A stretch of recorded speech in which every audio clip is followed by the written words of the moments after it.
গেল বছর রাজশাহী নগরীতে একই রাতে হত্যা করা হয় দুই চিকিৎসককে, অথচ 7 মাসেও কোনো অগ্রগতি নেই মামলা দুটির। জানিয়ে নানা প্রশ্ন ঘুরপাক খাচ্ছে ভুক্তভোগী পরিবারের সদস্যদের মাঝে। সদুত্তর নেই আইন শৃঙ্খলা বাহিনীর কাছেও। 100% কপার কন্ডেন্সারে তৈরি ভিশন ফ্রিজ, তাই গুণে মানে অটুট থাকে বছরের পর বছর। 2023 সালের 29 অক্টোবর সিসিটিভি ফুটেজে স্পষ্ট দেখা যাচ্ছে রাজশাহীর পল্লী চিকিৎসক এরশাদ আলীকে তার দোকান থেকে তুলে নিয়ে যাচ্ছেন কয়েকজন। এরপর তার পা ভেঙে ছুরিকাঘাতে হত্যা করে মরদেহ ফেলে রাখা হয় রাস্তায়। ওই দিন অনেকটা একই কায়দায় বর্ণালী মোড়ে হত্যা করা হয় প্রখ্যাত চিকিৎসক গোলাম কাজেম আলীকে।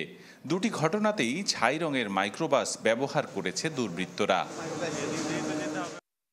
দুই ঘটনার পার হয়েছে 7 মাস, এখনও তেমন অগ্রগতি নেই দুটি মামলার। আসামি ধরা তো দূরে থাক, মেলেনি কোনো সাক্ষীও। এমন অবস্থায় বিচার পাওয়া নিয়ে শঙ্কা জানিয়েছে এরশাদ আলীর পরিবার। প্রশ্ন তোলেন তদন্তে পুলিশের ভূমিকা নিয়েও। বিচার করে না, কোনো তদন্ত নাই, কোনো কিছু নাই। 6 জনের নাম জিডি করেছি, আমরা কোর্টে মামলা করেছি, 4টে ডেটও পড়েছি। পুলিশের ভূমিকা আমরা কিছুই পাচ্ছি না। পুলিশ কোনো কাজই করছে না, কারণ আমাদের কোনো ইয়াই করছে না। আমরা যে বিচার পাবো এরকম আমাদের আর ভরসা আমার দিচ্ছে না। এদিকে এতদিনেও বিচার না পাওয়ায় আতঙ্কিত অন্যান্য চিকিৎসকরা। দাবি জানান জড়িতদের দ্রুত গ্রেপ্তারের।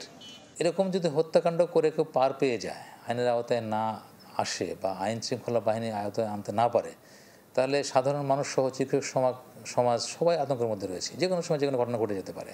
এই যে একটা ইনসিকিউর অবস্থার মধ্যে আমরা আছি, এখনও কিন্তু আছি, এটা আমাদের কাটেনি। যে কোনো নির্যাতনে যদি বিচার না হয়, তাহলে যে কোনো সময় কর্মস্থলে চিকিৎসকদের নিরাপত্তা বরাবরই রকমের বাধাগ্রস্ত হবে। এটাই স্বাভাবিক ব্যাপার। এরশাদ আলী হত্যা মামলা চন্দ্রিমা থানায় থাকলেও গোলাম কাজেম আলী হত্যা মামলার তদন্তের ভার দেওয়া হয়েছে পিবিআইকে।